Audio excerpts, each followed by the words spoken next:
भगवत प्राप्ति का सुगम और अनुभव सिद्ध मार्ग।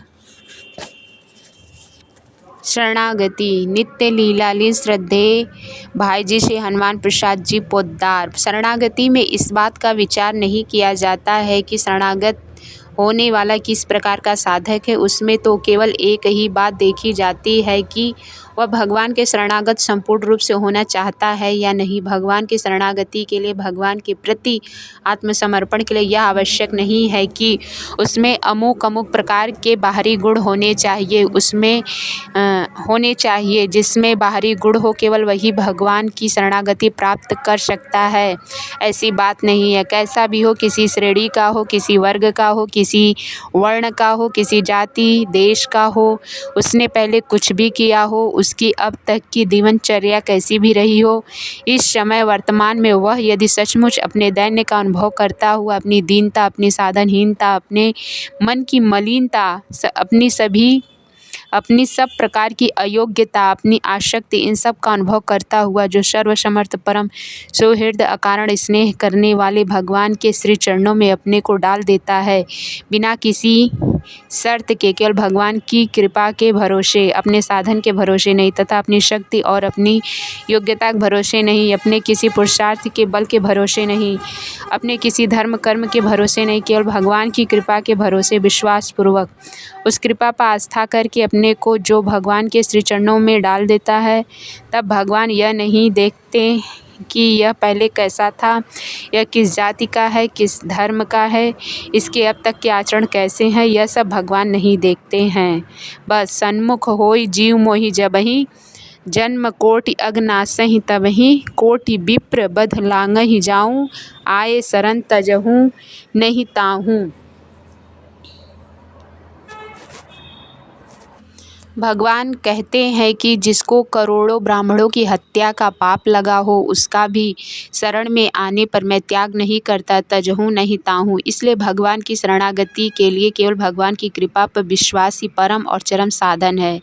भगवान की कृपा पर विश्वास और अपने दैन्य का ठीक परिचय, सब तरह से, सब प्रकार से अपनी दीनता का, अपनी हीनता का पूर्ण परिचय, पूर्ण ज्ञान और भगवान के अहेतु की कृपा में पूर्ण विश्वास, बड़ शरणागति का यही साधन है। इस प्रकार जो भगवान की शरण में जाते हैं, फिर भगवान उनको कुछ नहीं कहते, वे अपनी शरण में रख करके पवित्र कर लेते हैं, पावन कर लेते हैं। अब तक जो बात हुई वह हम सरीखे लोगों की बात हुई जिनमें कोई बल नहीं है, परंतु कुछ भक्तों का बड़ा सुंदर कहना है कि हम जिस धाम में भगवान को विराजित करना चाहते हैं, हम जिस मंदिर में भगवान की प्रतिष्ठा करना चाहते हैं, हम जहाँ भगवान को बुलाकर बसाना चाहते हैं, वह स्थान गंदा क्यों रहे।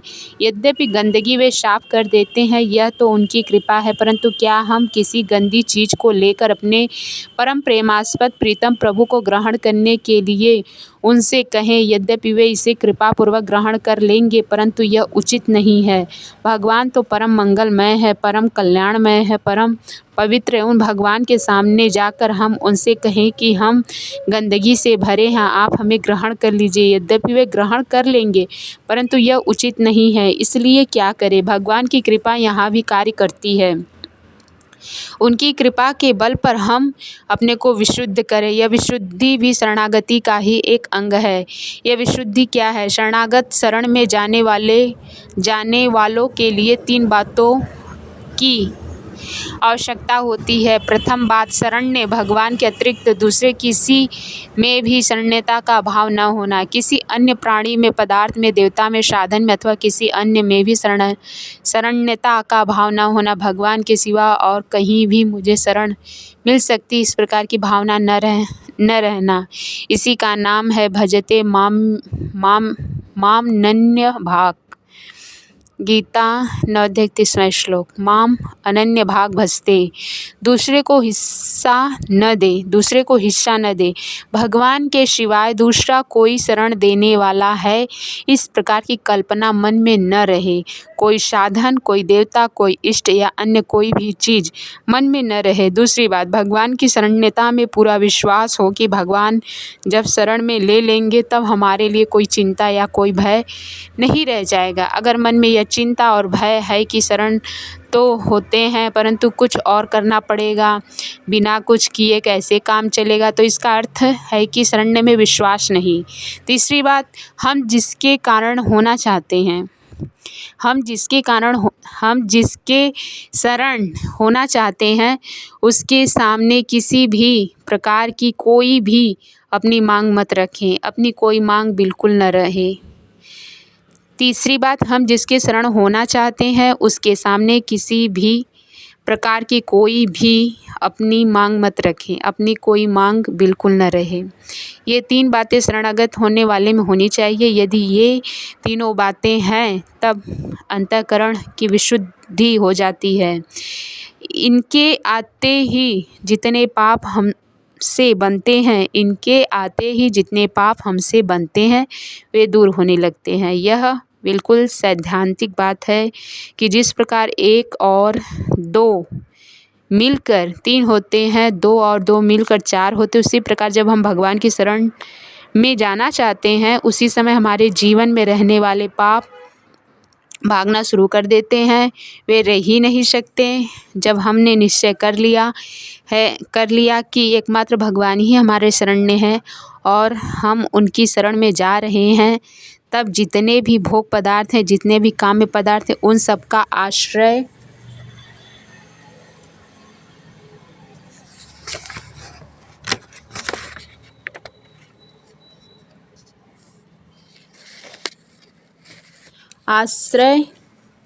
उन सब का आश्रय मन से हट गया और जहाँ वे हटे वहाँ सारा पाप हट गया, सारा दुराचार हट गया। यह सिद्धांत है कि हमारे द्वारा जो कुछ भी जब कुछ भी बुराई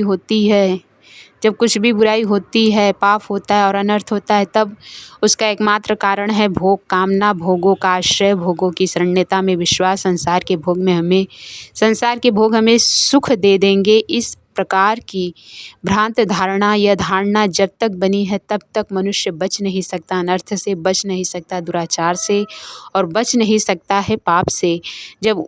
जब इनकी शरण्यता मन से दूर हो गई और एकमात्र भगवान को शरण्य मानकर हम चले उनकी ओर, फिर ये हो ही नहीं सकता। जब इनकी शरण्यता मन से दूर हो गई और एकमात्र भगवान को शरण्य मानकर हम चले उनकी ओर, फिर ये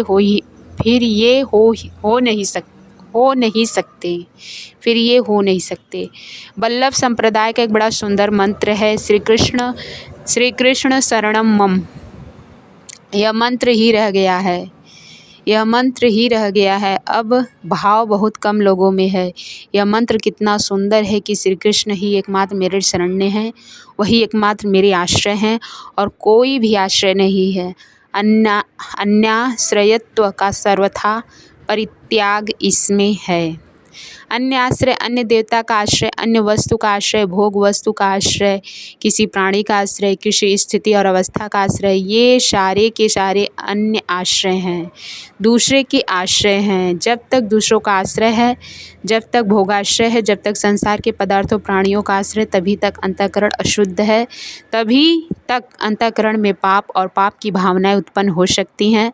जब अन्याश्रयत्व का त्याग हो गया और एकमात्र भगवान का आश्रय हमारे मन में आ गया, फिर उसके बाद उसी समय से ही ये जितने भी अनर्थ हैं, काम, क्रोध, मोह और लोभ आदि शत्रु, ये सब के सब शत्रु चले जाएंगे, भाग जाएंगे और कहीं रहेंगे भी तो अनुगत होकर रहेंगे, सहायक होकर रहेंगे।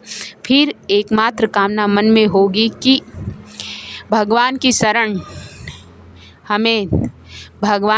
हमें तुरंत प्राप्त हो जाए। एकमात्र क्रोध मन में होगा कि क्यों देर हो रही है, एकमात्र क्रोध मन में होगा कि क्यों देर हो रही है।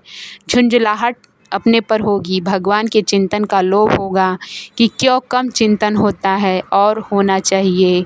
भगवान के सौंदर्य माधुर्य से मोह होगा, उसके देखे बिना चैन नहीं पड़ेगा। भगवान के सेवकत्व का मद होगा। इस प्रकार ये जितने भी अनर्थ हैं वे सब के सब हमारे सहायक बनकर भगवान की ओर जाने वाली हमारी गति में जोर बल देने वाले बन जाएंगे। जय जय श्री राधे, जय जय श्री राधे, जय जय श्री राधे, जय जय श्री राधे।